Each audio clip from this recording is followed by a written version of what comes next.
kayo, katulad ng pag-ibig ko.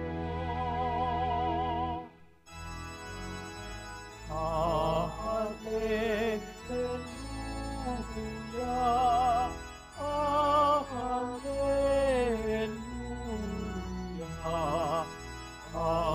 hallelujah, hallelujah.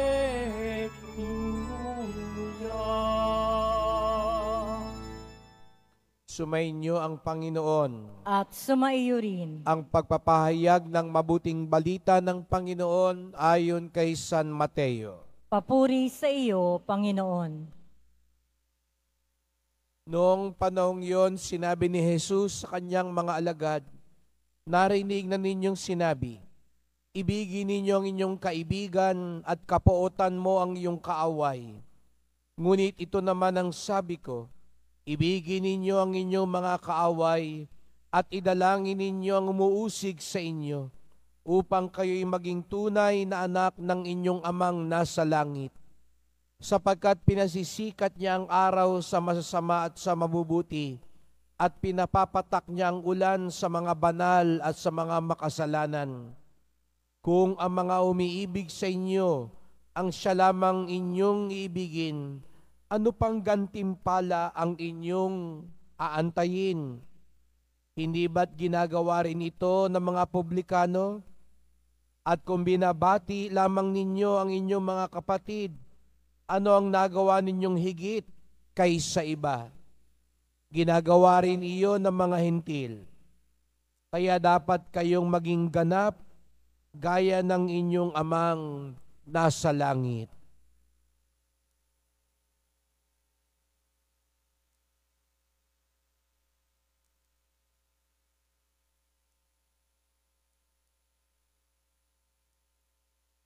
Ang mabuting balita ng ating kaligtasan. Pinupuri ka namin, Panginoong Hesukristo. Magsiupo ang lahat. Magandang umaga po sa inyong lahat at maligayang pagdating sa tahanan ng ating mahal na pong Jesus Nazareno. Pinagdarasal din natin ang mga nasa online, lalo na mga may sakit, nag-aalaga sa may sakit at mga kababayan, mga kadeboto natin mula sa iba't ibang panig ng bansa daigdig na nais sumama sa pagdiriwang ng misa dito sa Quiapo, sa Basilica Minor at Pambansang Dambana ni Jesus Nazareno. Minsan pa'y narinig natin, aminin natin, isa sa pinakamahirap tuparin at sundin sa mga atas ni Jesus Nazareno. Ibigin ninyo ang inyong mga kaaway. Aminin natin, naghahalo ang ating damdamin kapag naririnig natin ang atas na ito. Ibigin ang kaaway.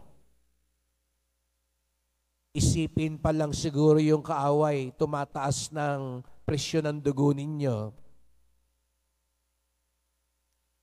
Mabanggit lang siguro yung pangalan ng kaaway ninyo, nag-aalboruto na ang damdamin ninyo. Eto si Jesus Nazareno, sinasabi, ibigin ang inyong kaaway. Ito ang naghihiwalay sa ating mga Kristiyano sa ibang mga tao. Kaya nga siguro tayo ang paboritong punching bag ng mundo. Halimbawa nga po, sa Canada ngayon, ang daming mga sinusunog na simbahan, binabandalize, pinipinturahan, dinudumihan, tinatapunan ng dumi. Pero doon sa isang artikulo sabi, bakit panay mga Katolikong simbahan lang ang kayang sunugin, sirain, dumihan? Wala yatang moske o templo na sinusunog. Kasi alam nila, ang mga Katoliko, Kristiyano, kung talagang sinusunod ang utos ni Jesus, hindi gumaganti. Hindi nagsusukli ng karahasan. Kaya nga, kahit nga sa bansa natin, tayo lang naman yung minumura, lalo na noon, tayo lang yung pinagtatawanan. Napansin niyo po, hindi kayang libakin, lalo na yung mga kapatid nating Muslim at ibang mga sekta. Pero tayo mga Katoliko, tayo lagi ang tampulan ng katatawanan. Tayo yung nililibak. Bakit? Malakas ang loob gawin sa atin yon sapagkat alam nila, hindi gaganti ng mura, hindi mga alipusta, hindi gaganti ng karahasan ang mga Kristiyano at Katoliko. Kaya, kay daling gawin ito sa atin. Dahil nga alam natin, kahit na, aminin natin, gusto din naman natin talagang gumanti. Nagngingit-ngit din ang damdamin natin. Pero alam kasi natin, ang bili ni Jesus sa Nazareno, ibigin mo ang iyong kaaway. Kaya sa bahaging ito pa lang ng misa, pagdasal natin yung mga taong gustong-gustong usigin tayo. Ganun ang bully, hindi po ba? Yung mga bully ang kaya nilang pagsigasigaan, yung alam nilang hindi papalag sa kanila. Hindi nila kayang usigin, ibuli yung mga taong kayang buntalin din sila. Yung mga bully, alam nila, pinipili nila yung mga taong hindi papalag sa kanila. Pero mga kapatid, maganda ring isipin at pagnilayan. Kaya siguro din nahihirapan tayo sa atas ng Panginoon sapagkat sa pagdaan ng panahon, yung pag-ibig ay nabago na rin ng mundo. Kaya nga siguro, sabi ko sa inyo kanina, nung narinig natin, ibigin mo ang iyong kaaway. Siguro iba sa atin napatanong, mahal na poon, paano yun? Ibigin ko? Ibigin ko yung lambugbog sa akin? Ibigin ko yung nagtaksil sa akin? Ibigin ko yung hindi nagbabayad ng utang sa akin? Ibigin ko yung mga taong hindi magandang ginawa sa akin? Siguro nga, napakahirap.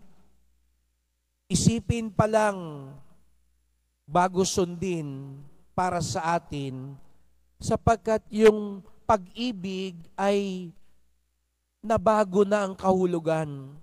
Kasi sa mundo natin ngayon, pag sinabi mong ibigin, parang ang namumutawi ay yung damdamin.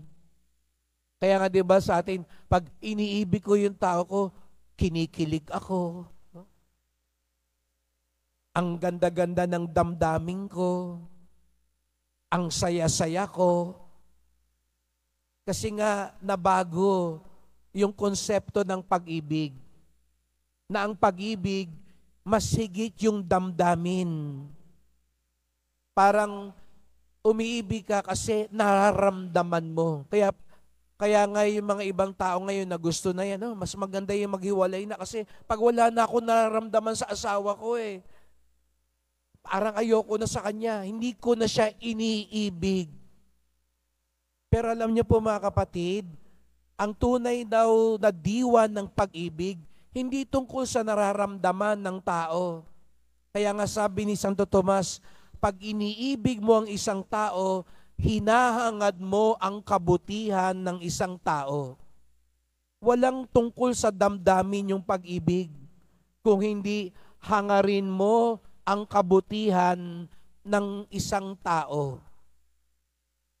Kaya kahit pala parang wala kang nararamdaman sa isang tao, maaari mo din siyang ibigin kung hahangarin mo ang kabutihan niya. Hindi mo kailangang yakapin ng isang tao. Hindi mo kailangang makipagbeso-beso. Hindi mo kailangang ituring siyang parang kaibigan na barkada. Walang halong damdamin minsan ng kailangan. Ang tunay na pag-ibig, hangarin mo ang kabutihan at kagandahan ng kapwa. Kaya nga sa English, iba yung I like you sa I love you. Yung I like you, yun yung may halo ng damdamin. Gusto kita. Nawiwili ako sa'yo. Nalilibang ako sa'yo. Natutuwa ako sa'yo.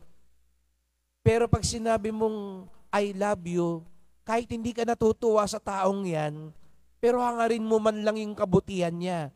Yun ang pag-ibig na. Kaya nga siguro nagre-revolusyon tayo. Mahalin ang kaaway. Hindi ko nga makita yan sa mata. Ayoko nga tignan. Sige na, wag mo na tignan siya sa mata. Hangarin mo lang ang kabutihan niya. Hindi ko nga matabihan yan sa pagkain. Sige na, wag mo nang tabihan sa pagkain. Pero wag mo naman hangarin yung kasamaan niya. Yun, dun pa lang mag-umpisa na tayo sa pag-ibig. Baka naman siguro yun, pwede na natin magawa. Kaya ba yun? Siguro nga, hindi mo kayang yakapin yung kaaway mo, akbayan siya.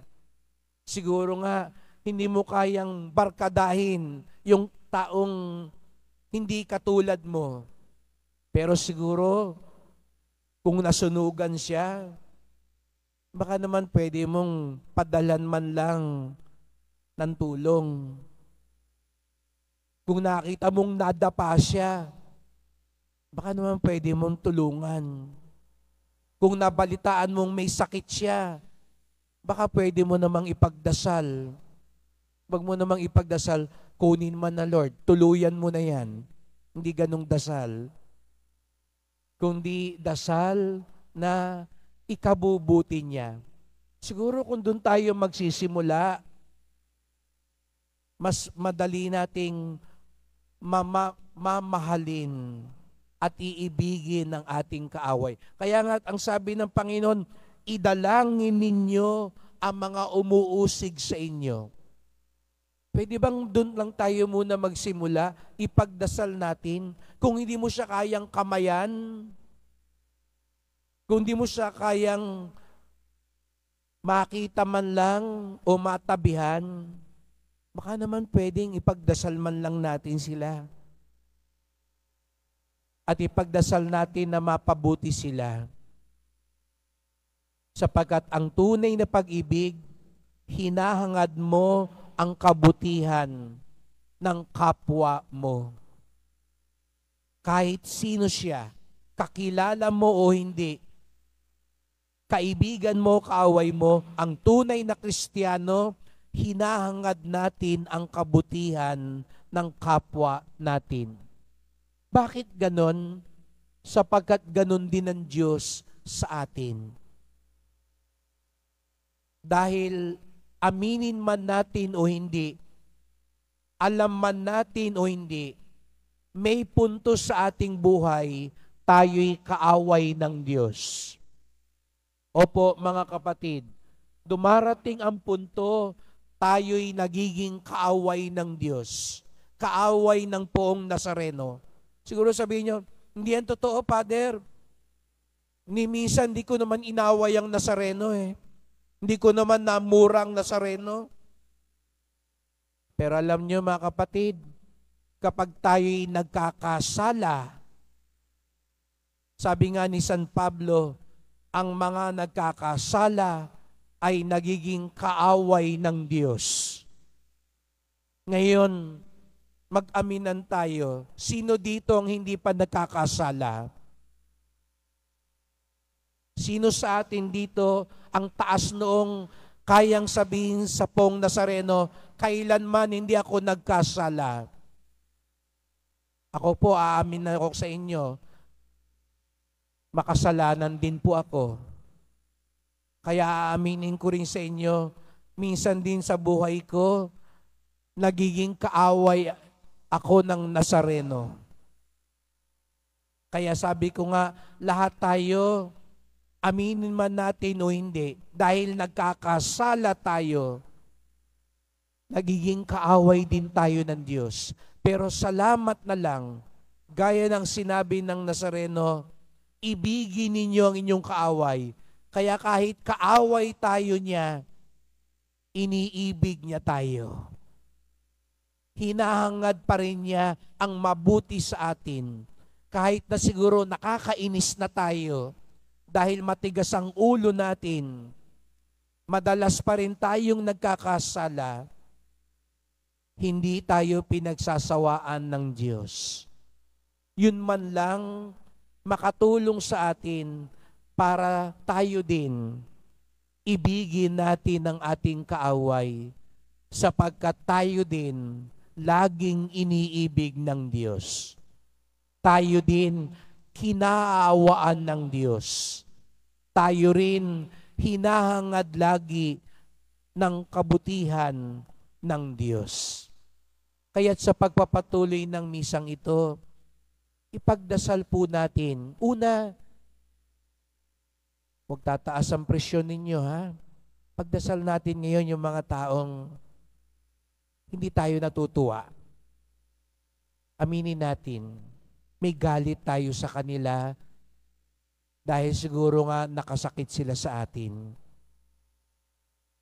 Ipagdasal natin ngayon yung mga taong itinuturing nating kaaway. At sa pagdasal natin, hilingin natin mapabuti din sila. Maliwanagan sila. Maging mas mapayapa sila.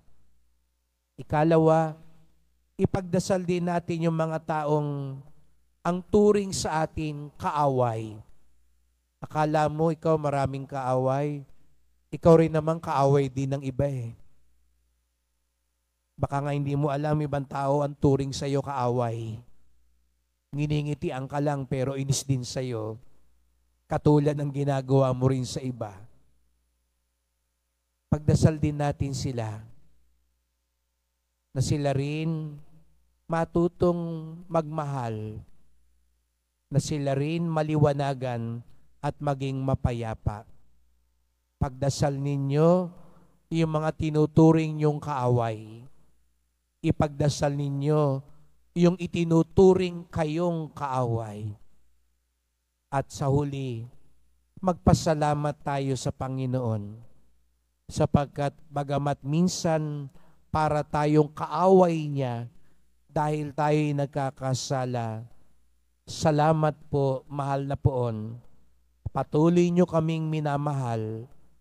Patuloy ninyong inahangad ang makabubuti sa amin.